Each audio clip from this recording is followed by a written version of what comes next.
சிந்தனைக்களம் நிகழ்ச்சிக்கு வரவேற்பதில் மகிழ்ச்சி. இன்றைய நிகழ்ச்சியில் முக்கியமான ஒரு தலைப்பாக எடுத்திருக்கக்கூடியது தற்போது நடந்திருக்கக்கூடிய அனைத்து கட்சி கூட்டம். இந்த அனைத்து கட்சி கூட்டம் எதற்காக கூட்டணும் அப்படின்றத எதிர்க்கட்சிகள் எல்லாரும் கேட்டாங்க. ஆனால் ஆளும் புதிய அரசு தவேக அரசு எதற்காக கூட்டி இருக்கிறது?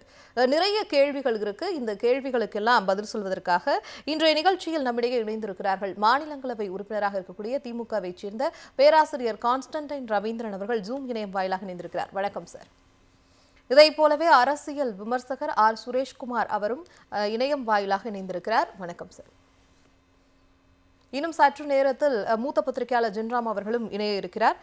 தற்போது என்னன்னா, தமிழ்நாட்டில் சட்டமன்ற கூட்டத்தொடர் நடைபெற்று கொண்டிருக்கிறது. மழைக்கால கூட்டத்தொடர் நாடாளுமன்றத்தில் நடந்து கொண்டிட்டு இருக்குது. இப்ப இந்த நேரத்துல மிக நீண்ட நாட்களாக தமிழகத்தின் பிரச்சனையாக விவசாயிகளின் பிரச்சனையாக இருப்பது மேகதாது அணை கட்டப்பட்டு விட்டால் என்ன நடக்கும்? காவிரி நீர் வரவே இல்லை. தற்போது குறுவை சாகுபடி பொய்த்து போயிருச்சு. அடுத்து சம்பா, இந்த மாதிரி சாகுபடிகள் வரும்போது விவசாயிகளின் நிலை என்ன அப்படின்றத விட தமிழ்நாட்டு மக்களின் நிலை என்ன அப்படின்ற ஒரு பெரிய கேள்வி இருக்கு. இதற்கெல்லாம் வாய் திறக்காத மௌனமாக இருக்கக்கூடிய முதல்வர் விஜயின் அரசு தற்போது எதற்காக இந்த கூட்டத்தை கூட்டியிருக்கிறார்கள்? தொகுதி மறுவரையறை சம்பந்தமாக நடத்தக்கூடிய கூட்டம் எதற்காக அப்படின்ற ஒரு கேள்விதான் இருக்கு. முதலாவதாக திமுகவிலிருந்து இணைந்திருக்கக்கூடிய மாநிலங்களவை உறுப்பினர் பேராசிரியர் கான்ஸ்டன்டைன் ரவீந்திரன் அவர்கள் கிட்ட கேட்கலாம். சார், இப்ப என்னன்னா, இவ்வளவு பிரச்சனைகள், சட்டம் ஒழுங்கு சீர்கேடு, மக்களுக்கு பிரச்சனை நிறைய இருக்கு, தண்ணீர் தட்டுப்பாடு, அதை தாண்டி மின் கட்டணம் குளறுபடி, மின்வெட்டு, இப்போது விவசாயிகள் பிரச்சனை பெரும் பிரச்சனை. இதற்கெல்லாம் குரல் கொடுக்காத அரசு, மேகதாது விவகாரத்தில் அனைத்து கட்சி கூட்டத்தை கூட்டாத அரசு, தற்போது தொகுதி மறுவரையறை சம்பந்தமாக இந்த அனைத்து கட்சி எம்பிக்கள் கூட்டத்தை கூட்ட வேண்டும் கூட்டியிருக்கிறார்கள். என்ன காரணம், என்ன நோக்கம்?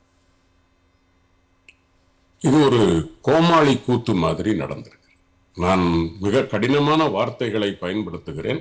அதை தவிர வேறு குறைவான வார்த்தைகள் இல்லை.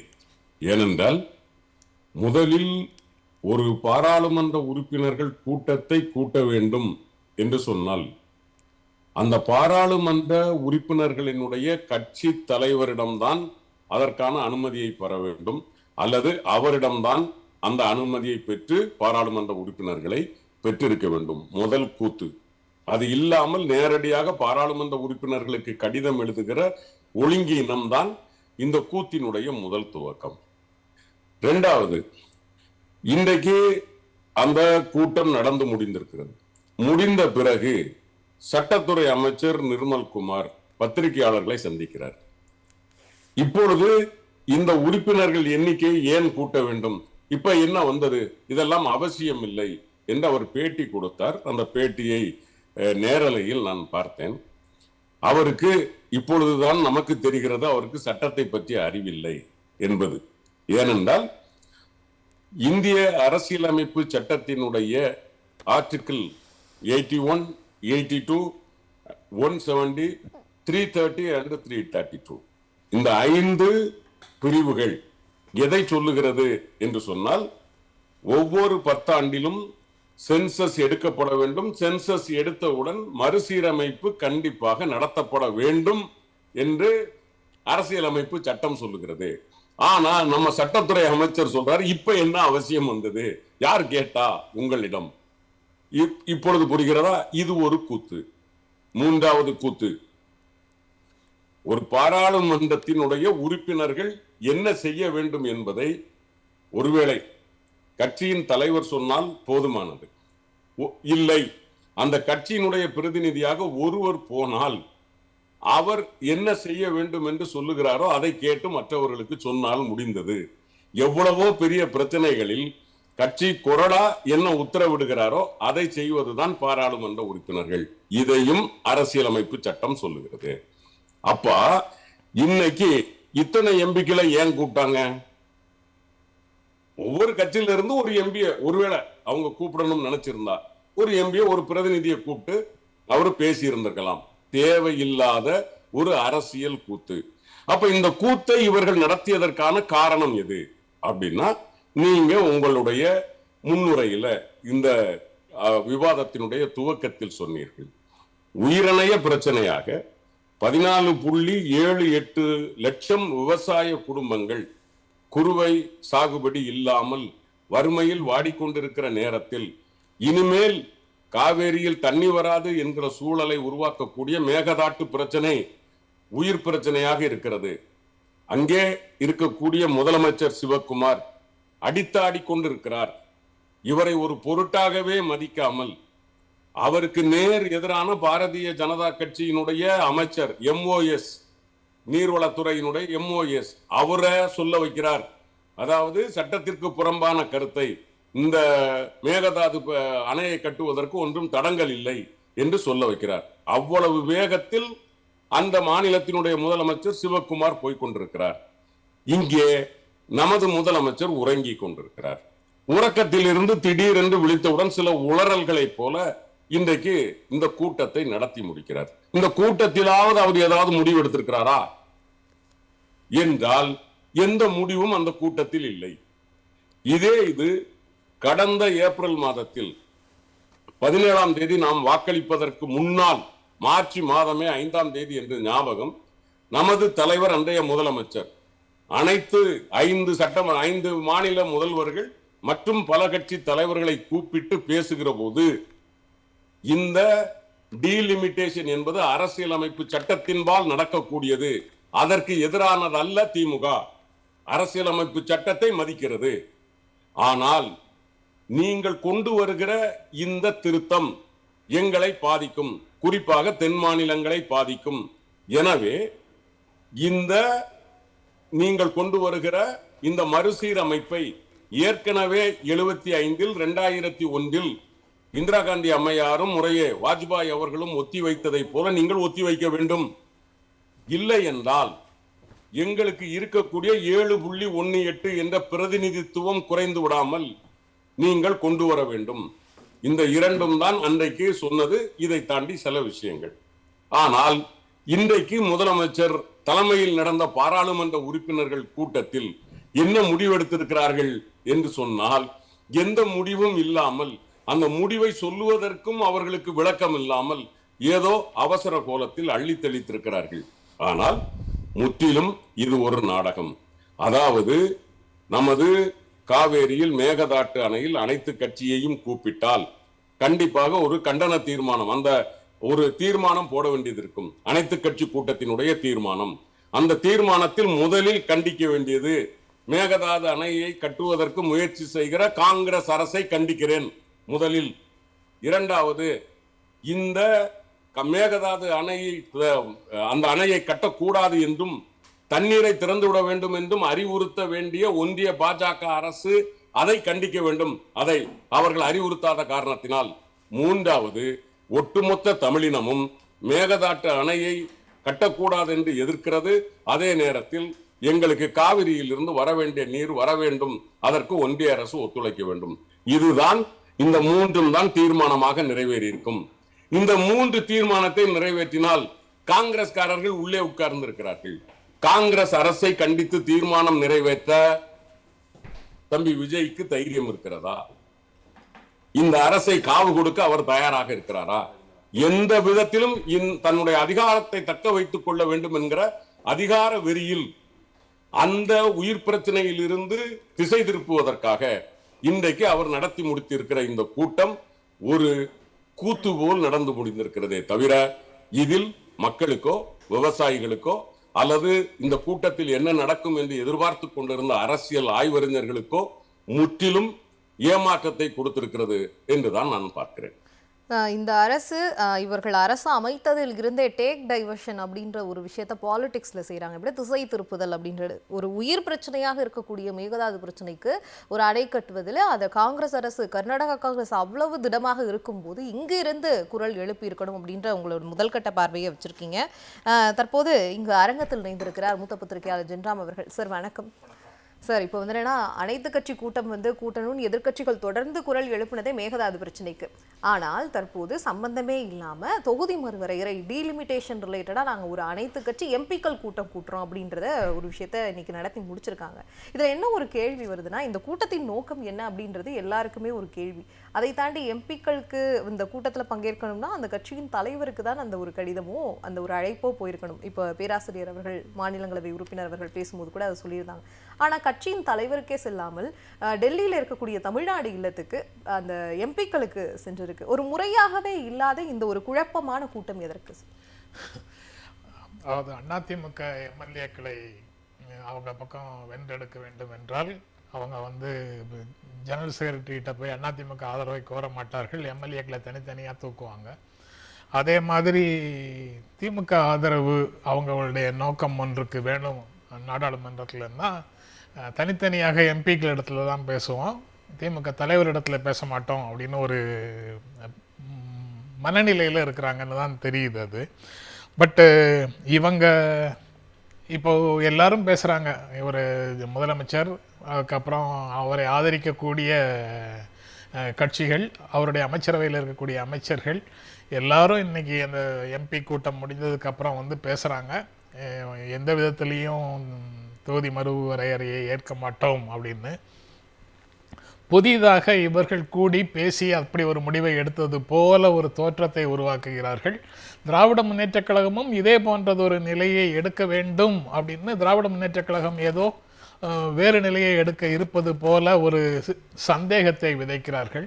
தமிழ்நாட்டின் நலன்களுக்கு விரோதமாக டெல்லியோடு இணக்கமான ஒரு போக்கை திமுக எடுக்க போகிறது அப்படின்னு ஒரு பொய்யான செய்தியை மக்களிடத்தில் பரப்புவதற்கு இந்த கூட்டத்தை பயன்படுத்துகிறார்கள்.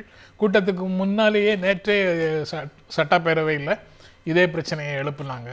கிடைக்கும் ஒவ்வொரு வாய்ப்பையும் திமுகவுக்கு எதிரான பிரச்சாரத்தை செய்வதற்காக பயன்படுத்துவது அப்படின்னு தான் இவங்க நினைக்கிறாங்க.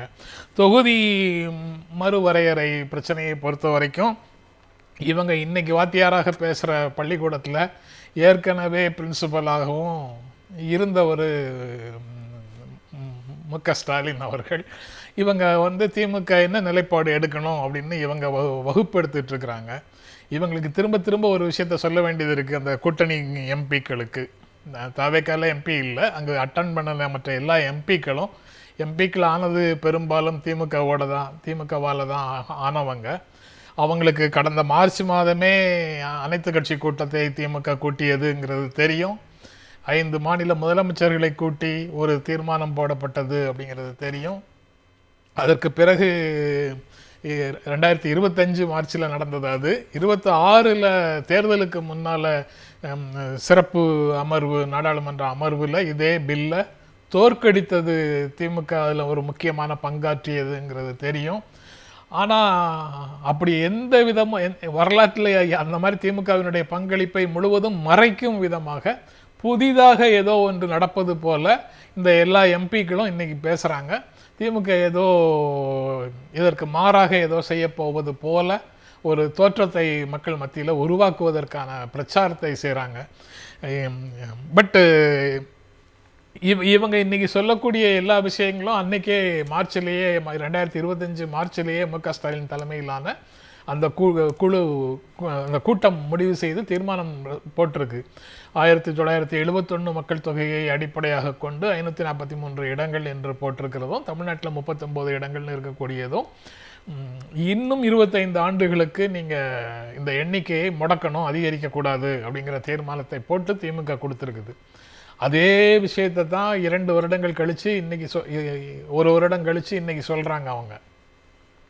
இது திமுக போட்ட ரெசல்யூஷனில் இருக்குது. அதுக்கப்புறம் அந்த அவங்களுக்கு தெரியாத அந்த மு.க. ஸ்டாலின் ஒருவர் இருந்தார்ல, முதலமைச்சராக இருந்தார்ல, அவர் ஜோசப் குரியன் தலைமையில் அசோக் வர்தன் ஷெட்டி, நாகநாதன் இவங்கெல்லாம் கொண்ட ஒரு குழு ஒன்றை போட்டு ஒரு அறிக்கை கேட்டிருந்தார். ஒன்றிய அரசுக்கும் மாநில அரசுக்கும் இடையில உண்டான உறவுகள் தொடர்பாக.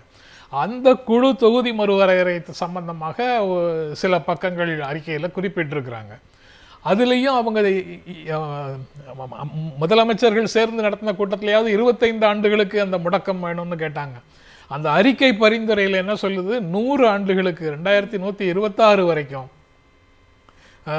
இந்த 543 என்றே இருக்கட்டும் அப்படின்னு அந்த அறிக்கை சொல்லுது. ஆக இது எதுவுமே தமிழ்நாட்டு மக்களுக்கு தெரியாது. இன்று வெற்றிகரமாக எல்லா இடத்துலையும் ஒரு வெற்றி சேர்க்க வேண்டியது இருக்குல்ல, வெற்றிகரமாக இன்று நடந்த அந்த எம்பிக்கள் கூட்டத்தில் இவங்க போட்ட வெற்றிகரமான ஒரு தீர்மானத்திலேருந்து தான் இந்த பிரச்சனையே ஆரம்பிக்குது அப்படின்னு அவங்க ஒரு தோற்றத்தை உருவாக்குவதற்கு முயற்சி செய்கிறாங்க. இதே மார்ச் 2025 முதலமைச்சர் அப்போ முதலமைச்சராக இருந்த மு.க. ஸ்டாலின் இந்த தீர்மானங்களை எல்லாம் போடும்போது, அந்த போராட்டத்தை முன்னெடுக்கும் போது 5/3/2025 தமிழக வெற்றி கழகம்ங்கிற கட்சி இது ஒரு முக்கியமான பிரச்சனையே இல்லை, மிக முக்கியமான, இதைவிட மிக முக்கியமான ஜனநாயகம் சார்ந்த பல பிரச்சனைகள் நாட்டில் இருப்பதை நான் கீழே விவரித்து இருக்கிறேன், அவற்றை களைவதுதான் நம் முதன்மை பணியாக இருக்க வேண்டும், நாடாளுமன்ற சட்டமன்ற உறுப்பினர்களின் பற்றாக்குறை ஒரு மக்கள் பிரச்சனையே இல்லை அப்படின்னு அவங்க வந்து ஒரு முடிவு பண்ணியிருக்கிறாங்க. அப்படி அவங்க சொல்லியிருக்கிறாங்க. இன்றைக்கு மாநில உரிமைகளை விட்டு கொடுக்க மாட்டோம் அப்படின்னு சொல்கிறாங்க. மாநில உரிமைகள் அப்படி ஒரு பில்லில் என்ன இருக்குன்னே தெரியாது, பில்லினுடைய டிராஃப்டே வந்து யாருக்கும் வரல. அப்போ எந்தெந்த விதங்களில் மாநில உரிமைகள் பாதிக்கப்படுகிறது அப்படின்னு வந்து நமக்கு தெரியாது. எல்லாம் ஊகங்களின் அடிப்படையில் பேசிகிட்டு இருக்கிறாங்க. அடிப்படை உண்மைகள் தெரியாத ஒரு நிலைமையில் அவங்க கூட்டத்துக்கு தான் இன்றைக்கி பெரும்பான்மையான எம்பிக்கள் கூட தமிழ்நாட்டில் இருந்து அவங்க கலந்து கொள்ளவில்லை. திமுக எம்பிக்கள் போகலை, அதிமுக பாமக போகலை, மக்கள் நீதி மையம் தேமுதிக அவங்களும் புறக்கணிச்சிருக்கிறாங்க. ஆக திமுகவின் நிலைப்பாட்டை அவங்க சந்தேகப்படுறாங்க, அல்லது ஒரு திமுகவை இழிவுபடுத்துவதற்கு இந்த வாய்ப்பை பயன்படுத்தி கொள்கிறார்கள்ல, அந்த நிலையில் திமுக தன்னுடைய நிலைப்பாட்டை கமிட் பண்ணட்டும் அப்படின்னு ஒரு நெருக்கடியை கொடுப்பதாக நினச்சிக்கிட்டு இந்த கூட்டத்தை நடத்துகிறாங்க. அதை தவிர இவர்களுக்கு தொகுதி மறுவரையறை தொடர்பாக எந்த அக்கறையும் கிடையாது. அவங்க வந்து 50% எல்லாருக்கும் ஒரே சீராக எண்ணிக்கையை அதிகப்படுத்துகிறாங்களா படுத்தலையா அப்படிங்கிறது தெரியாது. அந்த ப்ரப்போசல் ஒன்றிய அரசிடம் இருக்கா இல்லையான்னு தெரியாது. அப்படி அதிகரித்தால் என்ன அப்படிங்கிற விவாதமே இப்போ தேவையில்லாதது.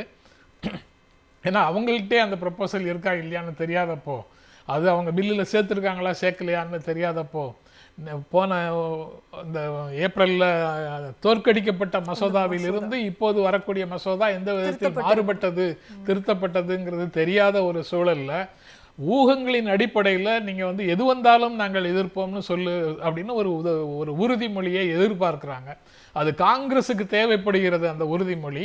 அவங்க வந்து த்ரூ டிவிக்கே திமுகவுக்கு அப்படி ஒரு அரசியல் நெருக்கடியை கொடுக்க முடியுமா அப்படின்னு முயற்சியில் இந்த கூட்டத்தை நடத்துகிறாங்கன்னு தான் நான் நினைக்கிறேன்.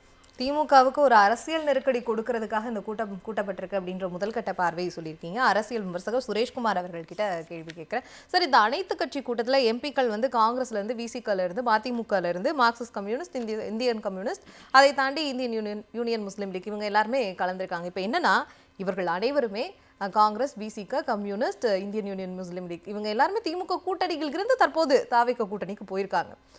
முதல்வர் விஜய் அமைத்திருக்கக்கூடிய புதிய அரசுக்கு இது புதிதாக இருக்கலாமே தவிர, ஆனால் வெளியே இங்கிருந்து அங்கே போயிருக்கக்கூடிய எம்பிக்களுக்கு ஆல்ரெடி நம்ம 2025 நடத்தப்பட்ட கூட்டத்தில் அரசியல் தீர்மானம் ரொம்ப தெளிவாகவே நம்ம அந்த கூட்டத்தின் தீர்மானத்தை கொடுத்துருக்கோம். இப்படி இருக்கும்போது இவர்களின் நிலைப்பாடு தற்போது இங்கிருந்தது அங்கிருந்தது ஒரே மாதிரியாக இருக்கும்போது இந்த கூட்டத்தின் நோக்கம் என்ன? இந்த கூட்டத்தை கூட்டுவதற்கு பின்னால் இருந்து இந்த அரசை இயக்குவது யார் அப்படின்ற ஒரு கேள்வி இருக்கு.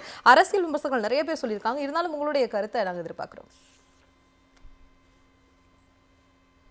வணக்கம். இன்னைக்கு நடந்த கூட்டம் வந்து ஆல் பார்ட்டி மீட்டிங்னு சொல்ல முடியாதுங்க. இது வந்து டிவிகே அலையன்ஸ்ல இருக்கிற எம்பி கூட்டங்கள். இதுதான் உண்மையான மீட்டிங் நடந்தது. இப்ப தமிழகத்தில் காவேரி பிரச்சனை இருக்கு, மேகதாது வந்து கண்டிப்பா கட்டியே தீரணும்னு கர்நாடகால எல்லா கட்சிகளும், ஆளும் காங்கிரஸ், பிஜேபி, ஜேடிஎஸ், விவசாய சங்கங்கள் எல்லாம் வந்து ஆல் பார்ட்டி மீட்டிங்ல வலியுறுத்தி இருக்காங்க. இது மாதிரி பெரிய பிரச்சனையெல்லாம் இருக்கு. இதுக்கு ஒரு ஆல் பார்ட்டி மீட்டிங் கூட்டாம இவங்க வந்து டிவிக்கு அலைன்ஸ் இருக்க எம்பிஸ் கூட்டம் நடத்தி இருக்கிறாங்க. இப்போ இந்தியாவிலேயே பாத்தீங்கன்னா இதுதான் ஃபர்ஸ்ட் டைம் ஒரு கவர்மெண்ட் ஆல் பார்ட்டி மீட்டிங்னு எம்பிஸ்க்கு வந்து அட்ரஸ் பண்ணியிருக்காங்க. இது எங்கேயாச்சும் நடக்குமா? இது வரைக்கும் நான் பார்த்தது இல்லைங்க. ஒரு வேலை வாஷிங் மிஷின் ட்ரை பண்றாங்களான்னு தெரியல. ஒரு வாஷிங் மிஷின் எம்பிஸ் கிட்ட என்ன நடக்குதுன்னே தெரிய மாட்டேங்குது. கேலி கூத்தா இருக்கு. எனக்கு என்னமோ விஜய் சாருக்கு ஒரு நல்ல அட்வைசர் இல்லை, அதனாலதான் இந்த பிரச்சனைகள் எல்லாம் வருது. இப்போ டீலிமிட்டேஷன் பில் ஏன் வந்து ராகுல் காந்தி வந்து டெல்லியில இருந்து வந்து சென்னைக்கு வந்து பதறாரு, எட்டப்பர்ன்றாரு. எட்டப்பர் தமிழ்நாட்டு மக்களுக்கு எல்லாத்துக்கும் தெரியும் யார் எட்டப்பர்னு. எலெக்ஷன் ரிசல்ட் முடிஞ்சதுன்னா யாரு எட்டப்பர்கள்னு. இரண்டு அமைச்சர், ஒரு ராஜ்யசபா எம்பிக்கான திமுக அலையன்ஸ்ல இருந்து வெளியே போனவங்க அவங்க. இதெல்லாம் மெயின் காரணம் வந்து எம்.கே. ஸ்டாலின். எம்.கே. ஸ்டாலின் ரொம்ப மெக்னானிமஸா இருந்தாரு காங்கிரஸ் கூட. அந்த அந்த அலையன்ஸை இன்டாக்டா கொண்டு போனாரு. 2019 பார்லிமெண்ட் எலெக்ஷன்ஸ், அப்புறம் 2021 அசம்பிளி போல்ஸ், அப்புறம் அகைன் பார்லிமெண்ட் எலெக்ஷன், உள்ளாட்சி தேர்தல், நகராட்சி தேர்தல். இல்லைன்னா தனியா நின்னாங்கன்னா காங்கிரஸ் வந்து தமிழ்நாட்டில் 4வது இடம் தான் வருவாங்க. 4வது இடம் தான் வருவாங்க. காங்கிரஸ் தன்னுடைய இடத்தை தக்க வைப்பதற்காக 2029 நாடாளுமன்ற தேர்தலை மனசுல வச்சுட்டு தான் இந்த மாதிரியான ஒரு நகர்வை, ஒரு நெருக்கடியை திமுகவுக்கு கொடுக்குதா சார்? இல்லைங்க, ஏன் மிஸ்டர் ராகுல் காந்தி இவ்வளவு பதறாருன்னு தெரியலையே. எங்களுக்கு கிடைச்ச தகவல் 40 to 45% பார்லிமெண்ட் சீட்ஸ் எல்லா ஸ்டேட்லயும் இன்க்ரீஸ் பண்ண போறாங்க பிஜேபி இந்த டிராஃப்ட்ல. இது வந்து இவங்க பேசுறாங்க டிவிக்கு இப்ப ஆல் பார்ட்டி மீட்டிங்ல. இப்ப தமிழ்நாட்டுக்கு 39 வந்து ஒரு 56ல இருந்து 57 வைங்க. ஏன் அக்ரி பண்ணக்கூடாது? கேரளா 20 to 28 ஏன் அக்ரி பண்ணக்கூடாது? நீங்க வந்து இங்க வந்து நீங்க வந்து எதிர்த்தாலும் சமாஜ்வாடி பார்ட்டி 75% எம்பிஸ் வந்து அவங்களுக்கு வந்து பங்கு வந்து 80 வந்து ஒரு அட்லீஸ்ட் 135 137 அவங்க வந்து பிஜேபி கவர்மெண்ட் கொண்டு வர இந்த பில்லை வந்து ஃபாரா ஓட் பண்ணுவாங்க, அவங்க சப்போர்ட் பண்ண போறாங்க. அதே மாதிரி தான் நவீன் பட்நாயக் அங்க இங்க உத்தவ் தாக்கரே, சரத் பவார், மம்தா பானர்ஜி ஸ்பிளிட், தேஜஸ்வி யாதவ், உமர் அப்துல்லா, இவங்க எல்லாம் சப்போர்ட் பண்ணுவாங்க. ஜெகன் கூட சப்போர்ட் பண்ணுவாரு.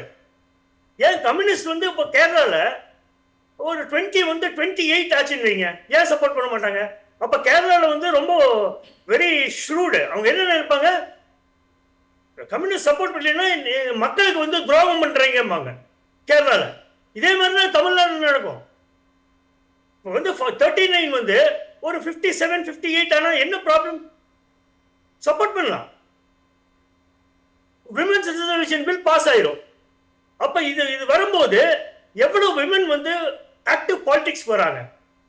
இதெல்லாம் நல்லது தானுங்க சார். அந்த 57 58 வருது அப்படின்றது வந்து டீலிமிட்டேஷன்ல பார்க்கும்போது என்னதான் ஒரு பார்க்கும்போது ஓகே இன்க்ரீஸ் ஆகுதுன்னு பார்த்தாலும் நார்தர்ன் ஸ்டேட்ஸ்ல வந்து அந்த மக்கள் தொகையின் அடிப்படையில் பார்க்கும்போது எம்பிக்கள் எண்ணிக்கை மிக அதிகமாக போகும். ஆக 2/3 அப்படின்னு வரும்போது தென் மாநிலங்களினுடைய ஒரு பங்களிப்பு இல்லாமையே அங்க இருக்கக்கூடிய பிஜேபி ஆளக்கூடிய மாநிலங்கள்ல இருக்கக்கூடிய எம்பிக்கள் மட்டுமே வாக்களிக்கும் போது ஒரு பில் பாஸ் ஆயிடும் அப்படின்ற ஒரு பெரிய விஷயம் இதுல இருக்கிறதுனால தான் டீலிமிட்டேஷன்ல ஃபேர் டீலிமிட்டேஷன் வேணும் அப்படின்றத திமுக எடுத்து வச்சிருக்காங்க. பேராசிரியர் கான்ஸ்டன்ட் ரவீந்திரன் சார் கிட்ட தான் போகிறோம். சார், இப்போ என்னன்னா மாநிலங்களவை மக்களவை ரெண்டுலேயுமே எம்பிக்கள் இருக்காங்க. இதில் வந்து 50% இன்க்ரீஸ்டு அக்ராஸ் த ஸ்டேட் அப்படின்னு வரும்போது நாங்கள் 50% உயர்த்துறோம் அப்படின்றத ஒன்றிய அரசு சொல்லியிருக்கு. அந்த மசோதாவை ஏற்கனவே அதாவது 2025 சிறப்பு அந்த நாடாளுமன்ற கூட்டத்தொடரிலே தோற்கடித்தது திமுக தான் தோற்கடித்தது. முதலாக பாஜக தோற்றது அந்த இடத்துல தான் மசோதா. அப்படி இருக்கும்போது தற்போது மீண்டும் அந்த ஒரு பில் வரப்போகுது, அதற்கு ஆதரவு கேட்டு எல்லா கட்சியிலையும் போய் பேசுறாங்க. அதே மாதிரி திமுக கிட்டையும் வந்து பேசியிருக்காங்கன்னு ஒரு குற்றச்சாட்டு வைக்கப்பட்டிருக்கு. இன்றைய இந்த அனைத்து கட்சி எம்பிக்கள் கூட்டம், அந்த டிவிகே கூட இருக்கக்கூடிய எம்பிக்கள் கூட்டத்தில் அந்த சில பேர் பேசியிருக்கிறதா ஒரு சில விஷயங்கள் வருது. இதை நீங்க எப்படி பார்க்குறீங்க? திமுகவை அணுகினார்களா ஒன்றிய அரசு? அதற்கு மாலையில் எங்களுடைய பாராளுமன்ற திமுக தலைவர் துணை பொதுச் செயலாளர் கனிமொழி அக்கா அவர்கள் மிக தெளிவாக சொல்லியிருக்கிறார், எங்களை யாரும் அணுகவில்லை. ஒன்று, அணுகியதாகவோ இல்லை நாங்கள் ஆதரவு கொடுப்பதாகவோ பேசுவது பொய்யர்களின் கூடாரத்தில் இருந்து வருகிற புதிய பொய்கள். பொய் மூட்டைகளை அவர்கள் அவிழ்த்து விட்டு கொண்டே இருப்பார்கள். ஒவ்வொன்றுக்கும் நாங்கள் பதில் சொல்லிக் கொண்டிருக்க முடியாது. எனவே இது போன்ற பொய்களால் ஆட்சிக்கு வந்த பொய்யர்கள் பொய்களாலே ஆட்சியை நிலைநிறுத்த முடியும் என்ற நம்பிக்கையில் அவர்கள் பேசிக் கொண்டிருக்கிறார்கள். திராவிட முன்னேற்ற கழகத்திற்கு அப்படி தேவை இல்லை.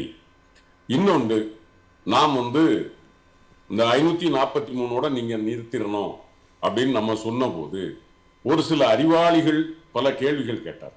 என்னன்னா, 20 லட்சம், இப்ப 15 லட்சம் பேருக்கு ஒரு பிரதிநிதி, 20 லட்சம் பேருக்கு ஒரு பிரதிநிதி அப்படின்னு ஆயிட்டா அது எப்படி சரியா வரும் அப்படின்னு கேட்டார். என்ன பொறுத்த வரைக்கும் இந்திய அரசியல் அமைப்பினுடைய அறிவில்லாதவர்களுடைய கேள்வி என்று நான் அதை கருதுகிறேன். ஏனென்றால் இந்தியாவில் 3 tier system, political governance, local body, அதற்கப்புறம் எம்எல்ஏ, அதுக்கு பிறகு எம்பி. எம்பியினுடைய டியூட்டி அண்ட் ரெஸ்பான்சிபிலிட்டிஸ் என்ன, கடமையும் அவர்களுடைய பொறுப்பும் என்ன என்று தெரியாமல் நான் கேட்கிறேன். 20 லட்சம் பேருக்கு தமிழ்நாட்டில் ஒருவர் அல்ல, உள்ளாட்சி அமைப்பில் 1,35,000 பேர், 38,000 பேர் இருக்கிறார்கள். அதாவது அடிப்படை வசதிகளான சாலை, தெருவிளக்கு, போக்குவரத்து, குடிநீர் போன்றவற்றை பார்த்து கொள்ளுவதற்கு 1,35,000 பேர் நமது 3rd tier அல்லது 1st tier என்று சொல்லக்கூடிய உள்ளாட்சி பிரதிநிதிகள். அப்போ தமிழ்நாட்டினுடைய ஒட்டுமொத்த 8 கோடி பேரில் 600 பேருக்கு ஒரு பிரதிநிதி இருக்கிறார். அந்த 600 பேருக்கும் தேவையான அடிப்படை வசதிகளை செய்து கொடுப்பதற்கு. அதோட முடியுதா? இல்ல. விஓ இருக்கிறாரு, பிடிஓ இருக்கிறாரு, ஆர்டிஓ இருக்கிறாரு, செக்ரட்டரி இருக்கிறாரு, ஜாயிண்ட் செக்ரட்டரி இருக்கிறாரு, டெப்டி செக்ரட்டரி இருக்கிறார், ஐஏஎஸ் கலெக்டர் வரைக்கும் ஏறத்தாழ 1.5 லட்சம் அரசு ஊழியர்கள் இந்த அடிப்படை வசதிகளை செய்து கொடுப்பதற்காகத்தான், தமிழ்நாட்டு மக்களுக்கு சேவை செய்யத்தான் அவர்கள் இருக்கிறார்கள். அவர்களுக்கு மக்கள் சம்பளம் கொடுத்து கொண்டிருக்கிறார்கள். அப்படியானால் 300 பேருக்கு ஒருவர் இருக்கிறார். இது போதாதா? ஒரு 300 பேருக்கு அடிப்படை வசதிகளை செய்து கொடுப்பதற்கு ஒருவர் இருக்கிறார். இல்லை, 600 பேருக்கு ஒரு பிரதிநிதியும் ஒரு அரசாங்க ஊழியரும் இருக்கிறார். இதையும் தாண்டி 2வது டயர் ஸ்டேட் லெவல், முதல்ல அது உள்ளாட்சி லெவல், அடுத்தது ஸ்டேட் லெவல். அதுல 234 சட்டமன்ற உறுப்பினர்கள், 2 லட்சம் பேருக்கு ஒருத்தர் இருக்கிறார். அதை தாண்டி அதற்கு பிறகு அதில் இருந்து அமைச்சரவை, முதலமைச்சர். அப்போ இந்த மாநிலத்திற்குள் தேவையானவற்றை செய்து கொடுப்பதற்கு 300 பேருக்கு குறைந்தது ஒருவர் இருக்கிறார், ஒரு பிரதிநிதி இருக்கிறார். இது டயர் சிஸ்டம். அப்ப பாராளுமன்ற உறுப்பினரினுடைய கடமை எது, அவருடைய தேவை எது என்று கேட்டால், அவருக்கு பாராளுமன்றத்தில் பிரதமர் நரேந்திர மோடியிடம், ஐயா, நான் திருநெல்வேலி மாவட்டத்தில் கூத்தங்குளி கிராமத்தில் இருந்து வருகிறேன், என் வீட்டுல தெருவிளக்கு எரியல அப்படின்னு நான் கேட்க முடியாது. இந்த 75 வருஷத்துல அப்படி ஒரு எம்பி போய் பேசினது கிடையாது. அப்ப எம்பியை நாம் ஏன் வைத்திருக்கிறோம் என்று சொன்னால், இந்திய அளவில் ஒரு கொள்கை முடிவை எடுக்கிற போது, ஒருவேளை எல்லாருக்கும் தெரிந்தது நீட்டு தேர்வு வேணும்னு அவர் முடிவெடுக்கிறார். தமிழ்நாட்டினுடைய குரலை அங்க சொல்லணும், எங்களுக்கு நீட்டு வேண்டாம். இதுக்குத்தான் இங்க இருந்து பிரதிநிதிகள்.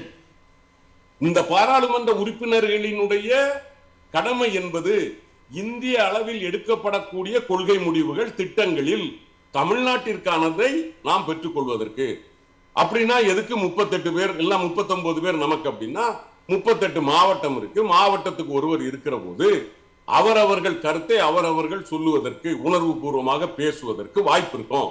அப்ப இந்த 40 பேர் போதுமானது. உதாரணமா இப்படி ஏதாவது நடந்திருக்கா? நடந்திருக்கு. அமெரிக்காவில் அதனுடைய எம்பிக்களின் எண்ணிக்கையை 415 இருந்து 20க்குள் 1920 சீஸ் பண்ணிட்டாங்க.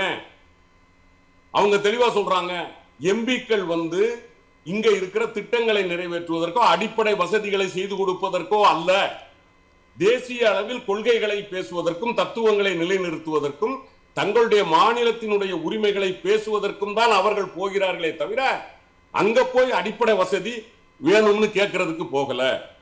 மாநிலங்களுக்கு நிதி ஒதுக்கும் போது எங்களுக்கு அதிக நிதி ஒதுக்குங்க, மாநிலங்களுக்கு கல்விக் கொள்கையை நீங்க கொண்டு வரும்போது எங்க கல்விக் கொள்கை இது, இருமொழி கொள்கை, நாங்க அதுல நிக்கிறோம். இத பேசுறதுக்கு தான் எம்பிக்களே தவிர அடிப்படை தேவைகளை பேசுவதற்கு எம்பிக்கள் இல்லை. எனவே 39 போதும் என்று உணர்ந்துதான் திராவிட முன்னேற்ற கழகத்தின் தலைவர் தளபதி மு.க. ஸ்டாலின் அமைத்த அந்த நீதியரசர் ஜோசப் கொரியன் தலைமையில் சொன்னார்கள், 100 ஆண்டுகளுக்கு ஒத்தி போடுங்கள். அப்போ பாராளுமன்ற உறுப்பினர்களினுடைய தேவை எதற்கானது என்பதை உணர்ந்து கொண்டால் இந்த கேள்வி வராது. நான் சொல்லுவதை போல 300 பேருக்கும் அதிகமாக 300 பேருக்கு ஒரு பிரதிநிதி இருக்கிற போது ஜனநாயகத்தை வலிமைப்படுத்த முடியும். இன்னும் நான் ஒன்று சொல்லுகிறேன், அனுபவத்தில் இருந்து சொல்லுகிறேன். இப்போ இந்த ஒரு 15 நாளா 21 நாள் நடந்திருக்கு. இந்த 21 நாள்ல நம்ம திமுகவுக்கு மொத்தம் அவங்க ஒதுக்கிய நேரம் 35 நிமிடம். இந்த 35 நிமிடத்துல தான் நாங்க பங்கு வச்சு பேசிட்டு இருக்கிறோம். அப்ப இருக்கிற அந்த கீழவையில் இருக்கக்கூடிய 545 பேர், மேலவையில் இருக்கக்கூடிய 250 பேர், இந்த 750 800 பேருக்கும் சராசரியாக 3 நிமிஷம் கொடுக்க வேண்டும் என்று சொன்னால் 2400 நிமிடங்கள் விவாதங்கள் நடக்க வேண்டும் ஒரு கூட்டத்துல. இது 5 வருஷத்திலே நடக்காது. அப்போ இருக்கிறவர்கள் குரல் எழுப்புவதற்கும் நியாயத்தை பேசுவதற்கும் பொழுதில்லாத போது நீங்க ஆட்டு மந்தையை போல் 800 பேர் அங்கே இங்கே 400 பேர் 1200 பேரை உட்கார வைத்தால் யார் என்ன பேச முடியும்? அப்போ இது ஜனநாயகத்தை குலைக்கக்கூடிய ஒரு சட்டத்தை கொண்டு வருகிறார்கள். அதை நாம் தடுத்து நிறுத்த வேண்டும் என்கிற காரணத்தினால்தான் அன்றைக்கு தீர்மானத்தை நிறைவேற்றுகிற போது இதே 543 250 நிறுத்துங்கள் என்று நாம் கொடுத்தோம். மக்களுக்கு விளக்க வேண்டும் என்பதற்காக சொல்லுகிறேன். எனவே பாராளுமன்ற உறுப்பினர்களின் எண்ணிக்கையை கூட்டுவதால் அங்கே ஏதோ சாதித்து விடலாம் என்றால் அது பாரதிய ஜனதா கட்சியினுடைய பொய்க்கனவு. ஒருவேளை அவங்க என்ன நினைக்கலாம், வடநாட்டுல எண்ணிக்கை கூடி வந்துட்டுன்னா தென்னாட்டை பத்தி கவலைப்படாம நம்ம நினைச்சதையெல்லாம் செஞ்சுட்டு போலாம். சார், பாஜக நினைக்கக்கூடிய எல்லா அதாவது மசோதாக்கள் எல்லாம் சட்டமாக்குவதற்கு ஒரு அஜெண்டாவா அவங்க கையில எடுத்திருக்கக்கூடியதுதான் இந்த ஃபேர் டீலிமிட்டேஷன் அப்படின்ற ஒரு விஷயமா? டீலிமிட்டேஷன் அவர்கள் சொல்வது, அவங்க டீலிமிட்டேஷன் கொண்டு வர்றது அதுதான் வட மாநிலங்களில். ஏன்னா உள்ளபடி ஆர்டிக்கிள்ல அவங்க அப்படித்தான் சொல்றாங்க. அதாவது மக்கள் தொகை கணக்கெடுப்பிற்கு பிறகு நீங்க டீலிமிட்டேஷன் பண்ணணும். அப்போ ஆர்டிக்கிள்ல சொல்லி இருக்கிறபடி பண்ணணும்னா உறுதியா அவங்க எப்படித்தான் பண்ணணும்? உத்தரப்பிரதேசம் 140க்கு போகும், தமிழ்நாடு 45ல நிக்கும். இந்த ஒரு பெரிய வேறுபாடு மக்களின் நலன்களை பாதிக்கும். அவங்க அதை ஏம் பண்ணிதான் முதல்ல கொண்டு வந்தது. அப்புறம் நம்ம சண்டை போட்டதுக்கு பிறகு அவங்களுக்கு தோக்கடிச்ச பிறகு அவங்க யோசிக்க ஆரம்பிக்கிறாங்க, ஓஹோ இதுல சிக்கல் வருது அப்படின்னு. அப்ப இன்னைக்கு வரைக்கும் நான் இங்கு பாராளுமன்ற உறுப்பினராக இருக்கிறோம். ஒன்றில் அக்கா கனிமொழியிடமோ அல்லது அண்ணன் திருச்சி சிவா அல்லது அண்ணன் TR பாலு, இவங்க 3 பேரும் தான் 2 ஃப்ளோர் லீடர்ஸ், ஒரு பார்ட்டி லீடர்.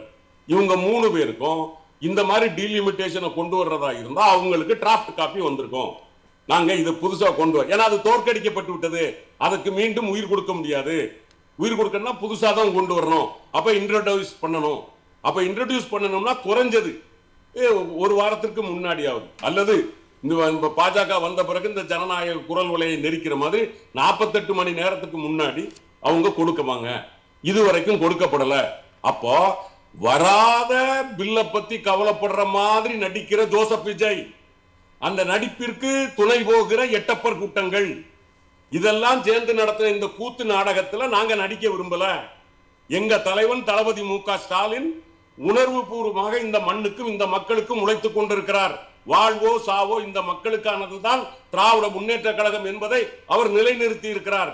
அப்படி இருக்கிற போது இன்னைக்கு இந்த பொம்மலாட்டங்களோடு சேர்ந்து ஆட்டம் போடுவதற்கு திமுக இல்லை. திமுக தன்னுடைய நிலைப்பாட்டில் உறுதியாக இருக்கிறது அப்படின்ற உங்களுடைய கருத்துக்களை சொல்லியிருக்கீங்க. இப்போ ஜென்ராம் சார் கிட்ட, சார் இப்போ என்னன்னா தமிழ்நாட்டில் எத்தனை பிரச்சனைகள் அப்படின்றத நம்ம லிஸ்ட் போட்டுடலாம். சட்டம் ஒழுங்குல சீர்கேடு, பெண்களுக்கு பாதுகாப்பு இல்லை, நிறைய இடத்துல பாலியல் வன்கொடுமை, இந்த மாதிரி நிறைய விஷயங்கள் இருக்கு. தாவேகா ஆட்சி அமைந்ததுக்கு அப்புறம் தாவேகா நிர்வாகிகளே அங்க இருக்கக்கூடிய பெண்கள் கிட்ட நிறைய பிரச்சனைகள் இருக்கக்கூடிய சூழ்நிலையில கொலை கொள்ளை, அதை தாண்டி விவசாயிகள் நிம்மதியாக இந்த ஆட்சி அமைந்ததிலிருந்து இருந்ததே இல்லை. இவ்வளவு பிரச்சனைகள் இருக்கு. இதுல மேகதாது தான் மகுடம் சூடுற மாதிரி ஒரு பிரச்சனை. அதுல ஒரு வாயும் திறக்காத, எதை பற்றியும் பேசாத இந்த அரசு தற்போது இந்த அனைத்து கட்சி கூட்டத்தை கூட்டியிருக்கிறது. இந்த கூட்டம் வென்றிருக்கிறதா? இல்ல, பெயர்ல வேணா வெற்றிகரமான கூட்டம்னு அவங்க சொல்லிக்கலாம். ஆனா அந்த கூட்டம் எப்படி, பெரும்பான்மையான எம்பிக்கள், தமிழ்நாட்டில் இருக்கக்கூடிய பெரும்பான்மையான எம்பிக்கள் கலந்து கொள்ளவில்லை. அது போக ராகுல் காந்தி இங்கே வந்தார், எட்டப்பர்கள் ஆதரிக்கிறவர்கள் எட்டப்பர்கள்னு சொன்னார். பிரவீன் சக்கரவர்த்தி அல்லது அதர் காங்கிரஸ் எம்பிக்கள் எல்லாமே எந்த சூழல்லையும் எந்த விதமான தொகுதி மறுசீரமைப்பையும் ஏற்றுக்கொள்ளக்கூடாது அப்படின்னு இன்று வாய்களையே பேசுகிறாங்க. ராகுல் காந்திக்கு அடுத்த சீட்டில் இருந்து கொண்டு இந்த ஏப்ரல் 2026 இந்த மசோதா வரும்போது ராகுல் சீட்டுக்கு பக்கத்து சீட்டில் இருந்து கொண்டு கேசி வேணுகோபால் பேசினார். 50% எல்லா இடங்கள்லையும் மசோதாவில் இல்லை, நீங்கள் ஆனால் இருந்தது அதை தோற்கடிச்சோன்னு சொன்னீங்கல்ல, மசோதாவில் அந்த 50% அதிகரிப்புங்கிறது தோற்கடிக்கப்பட்ட மசோதாவில் அவங்க இன்கார்பரேட் பண்ணலை. கேசி வேணுகோபால் பேசினார், 50% இன்க்ரீஸை யூனிஃபார்மாக எல்லா மாநிலங்களுக்கும் கொடுத்தீர்கள் என்றால் நாங்கள் ஆதரிக்கிறோம் அப்படின்னு கேசி வேணுகோபால் பேசினார். உள்துறை அமைச்சர் உடனே எழுந்திருந்து 15 நிமிடம் எனக்கு டைம் கொடுங்க, நான் அதை இன்கார்பரேட் பண்ணி கொடுக்குறேன் அப்படின்னு சொன்னார். ஆனால் அதற்கு டைம் கொடுக்கல, வாக்கெடுப்பு போச்சு, தோற்கடிக்கப்பட்டது. அந்த 50% இன்க்ரீஸை ஏற்றுக்கொள்கிறோம் அப்படின்னு மக்களவையில் பேசியது காங்கிரஸ் கட்சியினுடைய எம்பி, சாதாரண எம்பி இல்லை, விவரம் தெரியாத எம்பி இல்லை, ராகுல் காந்தியினுடைய வலதுகரமாக இருக்கக்கூடிய கேசி வேணுகோபால் ராகுல் காந்திக்கு பக்கத்தில் இருந்து தான் அந்த பேச்சையும் பேசினார். ஆனால் இன்னைக்கு அதிகரிப்பு அப்படின்னு ஒரு ப்ரொபோசல் வந்தால் கூட திமுக ஆதரிக்கக்கூடாது, யூனிஃபார்மாக அந்த இன்க்ரீஸ் இருந்தால் கூட ஆதரிக்கக்கூடாது.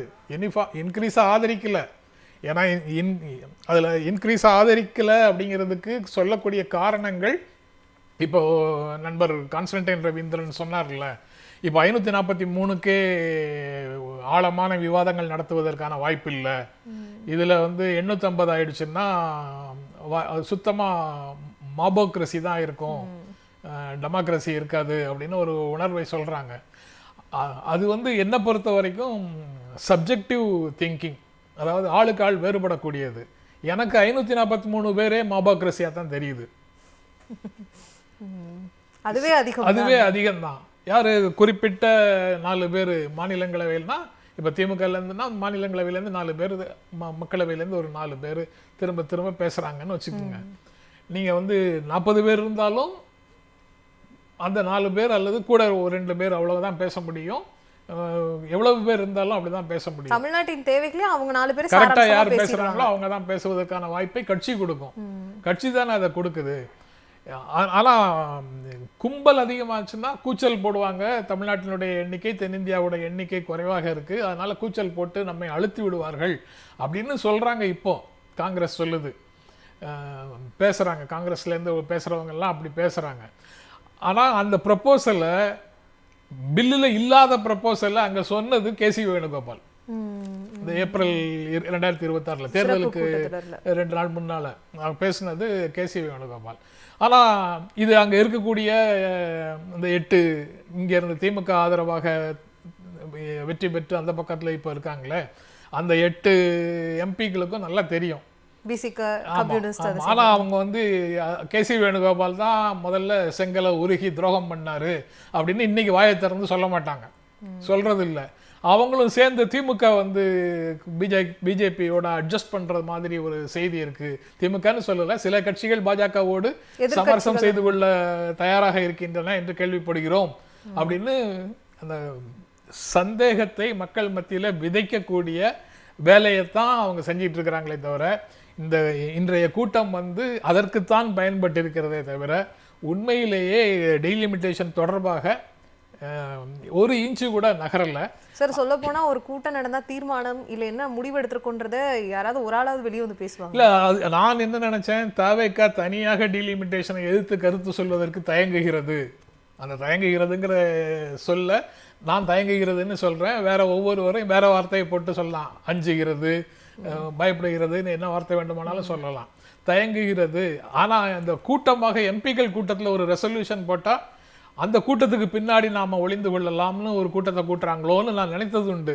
ஆனால் அதுக்கப்புறமும் ரெசல்யூஷன் வருவதற்கு தாமதமாகுது. அப்படின்னா என்ன நடக்குதுன்னு தெரியல. அங்கே போய் காற்றில் கம்பு சுத்தின மற்றவங்க தான் அதற்கான விளக்கத்தை கொடுக்கணும். அது போக அந்த குவாலிட்டி, ஆழமான குவாலிட்டி வேணும்னா 275 மாத்துறதுங்கிற ப்ரப்போசலை கூட கொடுக்கலாம், இன்னும் குறைக்கலாம். ஆமா. அது தவிர ஒரு ரேடிக்கல் ரிஃபார்ம்ஸ் வேணும் அப்படின்னு சொன்னால் அப்படி நம்ம ஜஸ்டிஸ் ஜோசப் குரியன் கமிட்டியில் சொல்கிறாங்கல்ல, அதாவது இந்த 543 அப்படியே இருக்கட்டும், அப்படி நீங்கள் இன்க்ரீஸ் பண்ணுன்னா மக்களவையிலேயே திரும்ப இந்த பேட்டர்ன்லேயே ஃபர்ஸ்ட் பாஸ்ட் த போஸ்ட் சிஸ்டத்துலேயே கொண்டு வராதீங்க. அந்த 250 ப்ரொபோஷனல் ரெப்ரசன்டேஷனில் கொண்டு வாங்க. பார்ட்டி லிஸ்ட்லேருந்து பார்ட்டிக்கு ஓட்டு போடட்டும், பார்ட்டி வந்து லிஸ்ட்லேருந்து அவங்க கேண்டிடேட்டை ரிலீஸ் பண்ணட்டும் அப்படின்னு ஒரு ப்ரொபோசலை கொடுக்குறாங்க. அந்த மாதிரியாவது இவங்க கன்சிடர் பண்ணுவாங்களாங்கிறது தெரியல. இவங்க என்ன மைண்டில் வச்சுருக்கிறாங்க, இவங்க அந்த மாதிரி ப்ரொபோஷனல் ரெப்ரசன்டேஷனுக்கு போக மாட்டாங்க. டீலிமிட்டேஷன் என்ற பெயரில் எண்ணிக்கையை கூட்டுறாங்களோ குறைக்கிறாங்களோ, டீலிமிட்டேஷன் என்ற பெயரில் ஒவ்வொரு தொகுதியையும் எல்லைகளை மாற்றி தாங்கள் வெற்றி பெறுவதற்கு உகந்த ஒரு வாக்காளர்கள் கொண்ட தொகுதிகளாக பெரும்பாலான தொகுதிகளை மாற்றுகின்ற வேலையை அவங்க செய்வாங்க. அதை தடுப்பதற்கு மாநில அதிகாரம் எவ்வளவு தூரம் தயாராக இருக்குது அப்படிங்கிறது தான் முக்கியமானது. அதையும் திமுக தான் வந்து செய்யணும்னு இன்னும் கால் கொடுத்துட்டு இருப்பாங்களாங்கிறது தெரியல. அந்த நேரத்தில் தான் நம்மளுக்கு பார்க்கணும். ஜம்மு அண்ட் காஷ்மீரில் தான் நடந்தது அப்படின்னு அங்கிருந்து கட்டுரைகள் எழுதுறவங்க சொல்கிறாங்க. அஸ்ஸாமில் அதுதான் நடந்ததுன்னு சொல்கிறாங்க. அதே போன்றது ஒரு முயற்சி தான் எல்லா மாநிலங்கள்லையும் நடக்கும் அப்படிங்கிறது தான். பாஜகவுக்கு சாதகமான ஒரு சூழலை உருவாக்கும்படி தொகுதிகளுடைய எல்லைகள் மறுவரையறை செய்யப்படும் அப்படின்னு தான் சொல்றாங்க. அதுதான் ஆபத்து, உண்மையான பெரிய ஆபத்து அப்படின்னு சொல்றாங்க. பட் பார்க்கலாம். அப்ப இந்த அனைத்து கட்சி கூட்டம் அப்படின்றது ஒரு கண் துடைப்பு, கண் துடைப்பு தான், முழுக்க முழுக்க கண் துடைப்பு தான். இவங்க வந்து இந்தியா கூட்டணி கூட்டத்துக்கு கலந்து கொள்ளவில்லை. ஜூன் 8ஆம் தேதி நடந்த கூட்டத்தில் திமுக கலந்து கொள்ளவில்லை. ஆனால் உண்மையிலேயே தலைமை நீதிபதிக்கு, உச்சநீதிமன்றத்தினுடைய தலைமை நீதிபதிக்கு லெட்டர் கொடுத்தது இந்தியா கூட்டணி சார்பாக. திமுக அதில் கையெழுத்து போட்டு கொடுத்தாங்க. நான் அந்த கூட்டத்தில் காங்கிரஸ் இருக்கிற இடத்துக்கு வரமாட்டோம், ஆனால் நீங்கள் எடுக்கக்கூடிய முடிவுகள், உங்கள் தீர்மானங்கள் மக்களுக்கு நலன் பயப்பவையாக இருந்தால் நாங்கள் அதில் அதன்படி நாங்கள் நடப்போம் அப்படின்னு ஏற்கனவே திமுக தெளிவாக சொல்லிடுச்சு. காங்கிரசினுடைய பச்சை துரோகம் எங்களுடைய தொண்டர்களை காயப்படுத்தி இருக்குது, அதனால காங்கிரஸ் இருக்கிற இடத்துக்கு எங்களால் வர முடியாது அப்படின்னு அவங்க தெளிவாகவே சொல்லியிருக்கிறாங்க. அப்படி இருக்கக்கூடிய நிலை தான் தொடரும். காங்கிரஸ் இருக்கக்கூடிய இடத்துக்கு நாங்கள் வரமாட்டோம்னு சொல்வதாலேயே திமுக கொள்கைகளை விட்டு விட்டு பிஜேபியோட சமரசம் செய்கிறதுன்னு ஒரு பொய்யான பிரச்சாரத்தை, அவதூறை இந்த கட்சிகள் எல்லாம் சேர்ந்து மக்களிடத்தில் கொண்டு சேர்க்கிறதுக்கு முயற்சி பண்ணுறாங்க. அது நிச்சயமாக தோல்வியை தழுவும். ஏன்னா உண்மையிலேயே மக்களுக்கு மாநில உரிமைகள் தொடர்பான சிக்கல் வந்தாலும் சரி, மதச்சார்பின்மையை பாதிக்கக்கூடிய சிக்கல்கள் வந்தாலும் சரி, கூட்டாட்சி தொடர்பான பிரச்சனைகள் வந்தாலும் சரி, அந்த எல்லா இடத்துலையும் களத்தில் முதல்ல நிற்கக்கூடியது மக்கள் மன்றத்தில் இருந்தாலும் சரி, மக்களவையில் இருந்தாலும் சரி, சட்டமன்றத்தில் இருந்தாலும் சரி, நீதிமன்றத்தில் இருந்தாலும் சரி, எல்லா இடங்கள்லையும் திமுக தான் முதல் போராளியாக, படையின் முன்னணி வீரராக போய் வேலை செய்கிறது திமுக தான் வேலை செய்யுது. அந்த உண்மையை மக்களுடைய மனசிலிருந்து மறைப்பதற்கு, அழிப்பதற்கு தொடர் முயற்சிகள் நடக்குது. அதுல ஒரு பகுதியாக இன்றைக்கு கூட்டம் இருக்கிறதாக நினைக்கிறேன். இந்த கூட்டம் வந்து ஒரு கண் துடைப்பு தான். ஆனா திமுக எப்போதுமே மக்கள் நலனுக்காக சட்டமன்றம், நீதிமன்றம் எல்லா இடத்துலையுமே நிற்கிறாங்க அப்படின்ற உங்களுடைய நிறைவு கருத்தை சொல்லியிருக்கீங்க. அரசியல் விமர்சகர் சுரேஷ்குமார் சார் கிட்ட போயிடலாம். சார், இப்போ என்னன்னா இன்றைய கூட்டம் நடந்து முடிஞ்சிருச்சு. ஆனா மக்களுக்கு இருக்கக்கூடிய ஒரு கேள்வி என்னன்னா, மேகதாது அணை கட்டணும் அப்படின்றத ரொம்ப கர்நாடகா காங்கிரஸ் ரொம்ப தீவிரமா இருக்காங்க. தமிழ்நாட்டு அரசியலில் தமிழ்நாடு அரசாக இருக்கக்கூடிய தாவேக அரசினுடைய கூட்டணியே காங்கிரஸ் தான். இங்கிருந்து அங்க பேசவும் மாட்டேங்கிறாங்க, எந்த ஒரு விஷயத்துக்கும் வாய் திறக்க மாட்டேங்கிறாங்க. அதை தாண்டி அணை கட்டுவதற்கு இந்த தாவேக அரசு நிலைப்பாடு என்னவாக இருக்கிறது? எதிர்த்து நிற்கிறார்களா இல்ல அமைதியாகவே கடந்து விடுவார்களா அப்படின்ற ஒரு கேள்விதான் இருக்கு. மேகதாது அணை குறித்து ஒரு அனைத்து கட்சி கூட்டம் கூட்டப்படுமா சார்? இப்போ பாத்தீங்கன்னா அந்த பிரெட் சாண்ட்விச் மாதிரி பிஜேபிக்கும் காங்கிரஸ் நடுவுல டிவிக்கு மாட்டிக்கிட்டாங்க. இதுதான் வந்து பிஜேபியோட பிளான். நடுவுல மாட்டிக்கிட்டாங்க. இப்ப வந்து இவங்க பிஜேபியும் எதிர்க்க முடியாது, காங்கிரஸையும் எதிர்க்க முடியாது. ஏன்னா பிஜேபி வந்து அவங்க ஆர்கனைசேஷன் ஸ்ட்ரக்சர் அப்படிங்க, அவங்க எந்தெந்த ஸ்டேட்ல யாரு பலவீனமா இருக்காங்களோ அவங்கள ஃபர்ஸ்ட் அடிச்சிருவாங்க. அப்படிதான் ஏடிஎம்கே வந்து பலவீனம் படுத்தப்பட்டது. அதனால அவங்க வந்து அவங்க ஸ்ட்ராட்டஜியே வேற மாதிரி இருக்குங்க. இப்ப டிவிக்கே வந்து தைரியமா மோடிஜியோ அமித்ஜியோ ஒரு வார்த்தை பேச சொல்லுங்க. இன்னைக்கு அமித்ஜி தமிழ்நாட்டில் இருக்காரு, ஒரு வார்த்தை டிவிக்கு அமித்ஜி பத்தி பேச சொல்லுங்க. நீங்க பார்லிமெண்ட் செஷனுக்கு முடிஞ்சதுக்கு அப்புறம் என்ன நடக்குதுன்னு பாருங்க. டிவிக்கு வந்து அவங்க ஸ்டாண்டே எடுக்க முடியாதுங்க. இப்ப வந்து தெரியாம அவங்க வந்து காங்கிரஸ் கூட அலைன்ஸ் வச்சுட்டாங்க. இதுதான் மிகப்பெரிய தப்பு. அவங்களுக்கு இன்னும் தெரியல எட்டப்பர் காங்கிரஸ் எட்டப்பர் கூட இருக்குன்னு இன்னும் தெரியல அவங்களுக்கு டிவி கேக்கு. இந்த ப்ராப்ளம் வந்து இந்த டீலிமிட்டேஷன் பில் வந்து டிராஃப்ட் பில்லே எம்பிஸ் கொடுக்கல. அதுக்குள்ள ஏங்க ராகுல் காந்தி பதறாரு, ரொம்ப பதறாரு. தமிழ்நாட்டுக்கு வந்து பதறாரு. அந்த அந்த கதறல் வந்து மேகதாது அணை காவேரி இஷ்யூ பேசிக்கலாம்ல, இங்க வந்து தமிழ்நாட்டில் பேசலாம்ல. வெறும் டீலிமிட்டேஷன். அவருக்கே வந்து நைட் தூக்கம் வர மாட்டேங்குது போல இருக்கு. ஏன்டா டிஎம்கே அலைன்ஸ் இருந்து வெளியே வந்தோன்னு அவரும் சாண்ட்விச்ல மாட்டிக்கிட்டார். இப்ப போற நிலைமை நீங்க எழுதி வச்சுக்கோங்க. எந்த கோலிஷன் கவர்மெண்ட்டும் 6 months மட்டும்தான் தாக்கு பிடிக்கும். இப்படிதான் காங்கிரஸ் ஜேடிஎஸ் அங்க இருந்துச்சு. 8th month வந்து டாப்பிள் ஆயிடுச்சு. தமிழ்நாட்டில் இது பாருங்க, இதே மாதிரிதான் கோலிஷன் கவர்மெண்ட் எத்தனை நாள் வந்து இருக்கும்னு தெரியாதுங்க. Mister MK. ஸ்டாலின் சொன்னாரு 6 months வெயிட் பண்ணுவோம்னு. அவர் இதுக்கு வெயிட் பண்ணணும்னு நினைச்சாரோ இல்லைன்னா இஷ்யூ பேஸ்டா வெயிட் பண்ணணும்னு நினைச்சாரோ தெரியல.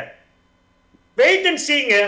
பட் டிவிகே கவர்மெண்ட் வந்து அந்த ரைட் டைரக்ஷன்ல போக மாட்டேங்கிறாங்க. மக்கள் அத்தனை பிரச்சனை இருக்கு. லா அண்ட் ஆர்டர் சிச்சுவேஷன் டிட்டோரேட் ஆயிடுச்சு. திட்டங்கள் ஒன்றும் இல்லை. எல்லாம் வந்து டிஎம்கே ஏடிஎம்கே அம்மையார் காலத்திலையும் கலைஞர் காலத்திலையும் மிஸ்டர் எம்.கே. ஸ்டாலின் காலத்திலையும் இருந்த திட்டங்கள் எல்லாம் ஃபர்ஸ்ட் பேர் எடுத்துட்டு வெற்றின்னு கொண்டு வந்துட்டாங்க. சார், இந்த மாதிரி நிறைய விஷயங்களை தாவேகா அரசு செய்துட்டு இருக்காங்க. இன்னொன்று என்னன்னா, தாவேகா அரசு நிலைப்பாடை எடுக்க முடியாத ஒரு சுச்சுவேஷன்ல இருக்காங்க. கோயலேஷன் கவர்மெண்டா இருக்கிறதுனால கொஞ்ச நாள் பொறுத்திருந்து பார்க்கலாம்னு உங்களுடைய கருத்தை சொல்லியிருக்கீங்க. நிறைவு பார்வைக்கு நன்றி. தற்போது மாநிலங்களவை உறுப்பினர் பேராசிரியர் கான்ஸ்டன்டைன் ரவீந்திரன் சார் கிட்ட தான் கேட்கிறோம். சார், இப்போ என்னன்னா, எதிர்க்கட்சி தலைவராக இருக்கிறார் மதிப்பிற்குரிய உதயநிதி ஸ்டாலின் அவர்கள். அவர் வந்து சட்டமன்றத்தில் பேசினதுக்கு, குரல் கொடுத்ததுக்கு, போராட்டத்தில் களத்தில் நின்றதற்கு இன்னைக்கு விவசாயிகள் கூட்டு இயக்கம் வந்து நன்றி தெரிவிச்சிருக்காங்க. ஆனால் தாவேகா அரசு செயல்பட்டுருக்கணும். சொல்லப்போனால் தாவேகா அரசுக்கு ஒரு ஆளும் கட்சிக்கு போய் நன்றி தெரிவிச்சிருக்கணும் விவசாயிகள். ஆனால் அவர்கள் அங்கே எதிர்ப்பு, இங்கே வந்து நன்றி தெரிவிச்சிருக்காங்கன்னா திமுகவிடமிருந்து தாவேகா என்ன கற்றுக்கொள்ள வேண்டும்? திமுகவிடம் இருந்து கற்றுக்கொள்வதற்கு நிறைய இருக்கிறது. குறைந்தபட்சம் தமிழ்நாட்டு மக்களுக்காக நாம் உண்மையாக பேச வேண்டும். மக்களினுடைய குரலாக நாம் இருக்க வேண்டும். மக்களினுடைய, அதாவது ஏதோ ஒரு தத்துவம், நீங்க தெரிஞ்சோ தெரியாமலோ எங்க ஐயா பெரியாரை கொண்டு வச்சீங்க. குறைந்தபட்சம் அந்த தத்துவத்தின் அடிப்படையிலாவது அவர்கள் நடந்து கொள்ள கற்றுக்கொள்ள வேண்டும். நீங்கள் சரியாக சுட்டிக்காட்டினீர்கள். எதிர்க்கட்சி தலைவரை மடக்க வேண்டும் என்கிற ஆசையில் நக்கலாக கேலியாக சொன்னார். விவசாயிகளுக்கு 134 கோடி கொடுத்துட்டோம் நாங்க அப்படின்னு சொல்லிட்டு இதெல்லாம் அரசியல்லாம் நாங்க தான் சொல்றவங்க, பேப்பரை படிச்சா தெரியும்னாரு. எந்திரிச்சாரு நம்ம எதிர்க்கட்சி தலைவர். என்ன சொன்னாரு? ஐயா, அந்த 134 கோடி நீங்க கொடுத்தது வறட்சி நிவாரணம் இல்ல, அது பேக்கேஜ். வருஷம் தோறும் எந்த அரசு இருந்தாலும் கொடுக்குற 134 கோடி தான். மக்கள் குறுவை சாகுபடி இல்லாததுனால நிவாரணம் கேட்டுட்டு இருக்காங்க. அதுக்கு தான் நாங்க சொல்றோம், நீங்க மக்கள்கிட்ட வந்து பேசுங்கன்னு சொல்றோம். பேப்பரை மடிச்சா மட்டும் போதாது, மக்களை சந்தித்தாகணும் அப்படின்னு தெளிவா ஜனநாயக தத்துவத்தை சொல்லி கொடுத்தார் எதிர்க்கட்சி தலைவர் உதயநிதி. எத்தனை நாளைக்கு இன்னும் உதயநிதி அவர்கள் முதலமைச்சருக்கு பாடம் எடுப்பார் என்று தெரியவில்லை. ஆனால் அவர் படித்துக் கொள்வாரா என்கிற சந்தேகம் வருகிறது. அவருக்கு எதை எடுத்தாலும் டேக் டைவர்ஷன். தஞ்சாவூர்லையும் டேக் டைவர்ஷன், இங்கேயும் இப்பொழுது நமது மேகதாதுவிலையும் டேக் டைவர்ஷன். இப்ப நம்ம போக வேண்டியது மேகதாதுவை நோக்கி போனோம், நம்மளை தூக்கி டெல்லியை நோக்கி திருப்பி விட்டுருக்காங்க. இது இவர்களுடைய வேலை. ஆனால் தமிழ்நாட்டு மக்கள் பார்த்து கொண்டிருக்கிறார்கள். தங்களுக்காக உழைக்கிறவர்கள் யார், தத்துவத்தின்பால் இயங்குகிறவர்கள் யார் என்பதை மிக தெளிவாக பார்த்து கொண்டிருக்கிறார்கள். நிச்சயமாக சொல்லுகிறேன், இந்த மேகதாது பிரச்சனை ஆனாலும் சரி, டீலிமிட்டேஷன் ஆனாலும் சரி, தமிழ்நாட்டு மக்களுக்கான நியாயமான உணர்வுகளுக்கு தலைவர் தளபதி மு.க. ஸ்டாலின் அவர்கள் காட்டுகிற வழியில் அயராது கழகம் உழைக்கும். நினைப்பதை போல் வெற்றியை ஈட்டும். மக்களின் நலனுக்காக திமுக எப்போதுமே களத்தில் இருக்கும், திமுக தலைவர் வழியில் நாங்களும் பயணிப்போம் அப்படின்ற உங்களுடைய கருத்துக்களை சொன்னதுக்கு நன்றி சார். இன்றைய நிகழ்வில் நிறைவான கருத்துக்களை வழங்கியிருக்கிறார்கள் விருந்தினர்கள். தாவேக அரசு நிறைய விஷயங்களை தவறாக செய்து கொண்டிருக்கிறது, திமுகவிடம் தொடர்ந்து பாடம் கற்றுக்கொண்டு இருக்கிறது அப்படின்றதையும் ஒரு முத்தாய்ப்பான கருத்தை சொல்லியிருக்காங்க. விருந்தினர்கள் அனைவருக்கும் நன்றி. சிந்தனைக்களம் நிகழ்ச்சி நிறைவு பெறுகிறது. மற்றும் ஒரு நிகழ்ச்சியில் சந்திப்போம். வணக்கம்.